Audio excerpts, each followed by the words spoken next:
कभी सोचा है कि कुछ लोग जब एक कमरे में आते हैं तो क्यों सबका ध्यान और सम्मान उन्हें अपने आप ही मिल जाता है? देखिए, ये कोई जादू नहीं है, ये है मनोविज्ञान। इस विश्लेषण में हम उन्हीं मनोवैज्ञानिक तरीकों की परतें खोलेंगे जो किसी को भी एक अधिकार वाली मौजूदगी बनाने में मदद कर सकते हैं। अच्छा, तो चलिए इस बात की गहराई में चलते हैं। हम सब ने ऐसी मीटिंग्स देखी हैं जहां एक इंसान बोलता है तो सब सुनते हैं, और दूसरा कोई शानदार आइडिया देता है तो उसे नजरअंदाज कर दिया जाता है। आखिर ये फर्क है क्या? चलिए पता लगाते हैं। देखिए, इसका असली राज ये है कि इज्जत सिर्फ इस बात पर निर्भर नहीं करती कि क्या कहा गया। ये उन छोटे छोटे सिग्नल्स के बारे में है जो हम अनजाने में भेजते रहते हैं। इसे दिमाग में लगे एक छोटे स्विच की तरह समझिए, जिसे हम अपनी मर्जी से ऑन करना सीख सकते हैं ताकि ध्यान और सम्मान हमारी ओर खिंचा चलाए। और सबसे जरूरी बात यह है कि अधिकार कोई ऐसी चीज नहीं है जिसके साथ कोई पैदा होता है। नहीं, ये कोई पैदाइशी गुण नहीं है, बल्कि ये कुछ स्किल्स का एक सेट है जिसे सीखा जा सकता है। इसका सीधा मतलब है कि इसे पाने की शक्ति हम सब के अंदर ही है। और असली चाबी यही है। कई स्टडीज ये बताती हैं कि हमारे बाहरी संकेत, हमारी बॉडी लैंग्वेज, हमारी आवाज का अंदाज इस बात में बहुत बड़ा रोल निभाते हैं कि लोग हमारी कही बात को कितना वजन देंगे। तो अगर ये संकेत इतने ही जरूरी हैं, तो सवाल ये है कि हम इन्हें कंट्रोल कैसे करें। बस यहीं से हम सम्मान पाने की 5 खास और प्रैक्टिकल कुंजियों की ओर बढ़ते हैं। हम 5 ऐसी पावरफुल मनोवैज्ञानिक कुंजियों के बारे में जानेंगे जो लोगों से बातचीत करने के तरीके को पूरी तरह से बदल सकती हैं, और ये पक्का करेंगे कि वो सम्मान मिले जिसके हम सब हकदार हैं। तो ये रहा हमारा रोड मैप। शुरुआत होगी बॉडी लैंग्वेज से, फिर हम आवाज, शब्दों के सही इस्तेमाल और फिर सुनने की कला पर बात करेंगे। हर एक हिस्सा दूसरे से जुड़ा है और ये सब मिलकर अधिकार का एक मजबूत असर पैदा करते हैं। पहली कुंजी ये समझने के बारे में है कि हमारा शरीर बहुत कुछ कहता है। असल में स्टडीज तो ये भी बताती हैं कि 55% से ज़्यादा कम्युनिकेशन बिना बोले ही हो जाता है। इसका मतलब है कि कुछ भी कहने से बहुत पहले ही हम एक बहुत पावरफुल मैसेज भेज चुके होते हैं। तो सबसे ज़रूरी बात यह है कि हमारा पोस्चर, आई कांटेक्ट और हमारी हरकतें हमारे आत्मविश्वास का पैमाना है।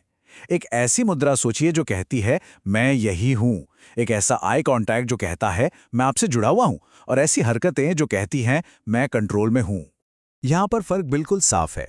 एक तरफ एक ऐसा पोस्चर है जो सिकुड़ कर कहता है मुझे नजरअंदाज करो, और दूसरी तरफ एक खुला आत्मविश्वास से भरा पोस्चर है जो अपने आप ध्यान और सम्मान खींचता है।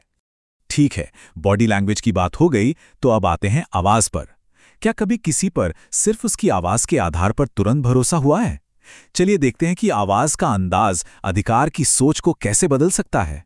आवाज की पिच, बोलने की रफ्तार और सही जगह पर चुप्पी साधने जैसे छोटे छोटे बदलाव एक बहुत बड़ा असर डाल सकते हैं।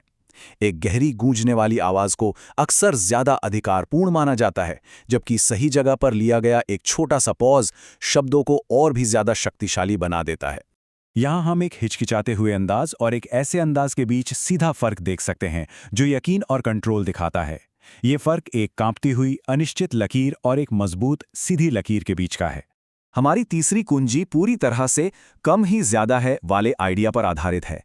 साइकोलॉजी में इसे कमी का सिद्धांत कहते हैं। जब कोई चीज कम होती है तो हम उसे ज्यादा कीमती समझते हैं, और यही बात शब्दों पर भी लागू होती है। मकसद है साफ और असरदार बनना, ताकि जब भी मुंह खुले तो लोग ध्यान से सुनें।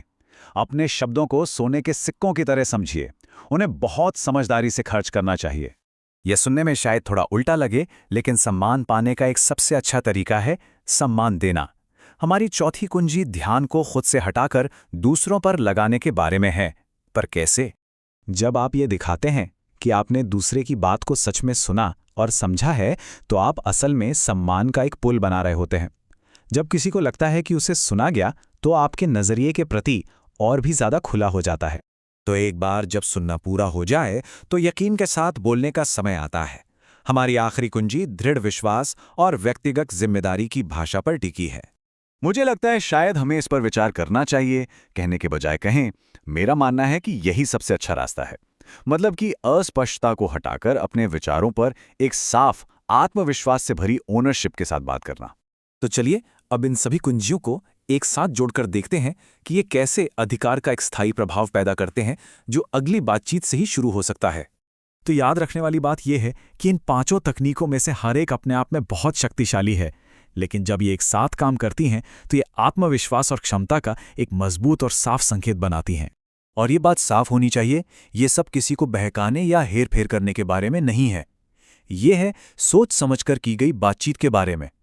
असली बात इन मनोवैज्ञानिक सिद्धांतों को ये पक्का करने के एक तरीके के रूप में देखने की है कि हमारे संदेश को वही गंभीरता मिले जिसका वो हकदार है। ये हमें एक आखिरी सवाल पर छोड़ जाता है। सम्मान कमाना बेशक एक लंबा खेल है जिसमें कर्म और ईमानदारी लगती है, लेकिन उसे दिखाना एक ऐसा कौशल है जिसका अभ्यास हर दिन किया जा सकता है। तो सवाल ये उठता है कि इन कुंजियों में से किस पर आज से ही काम शुरू किया जा सकता है।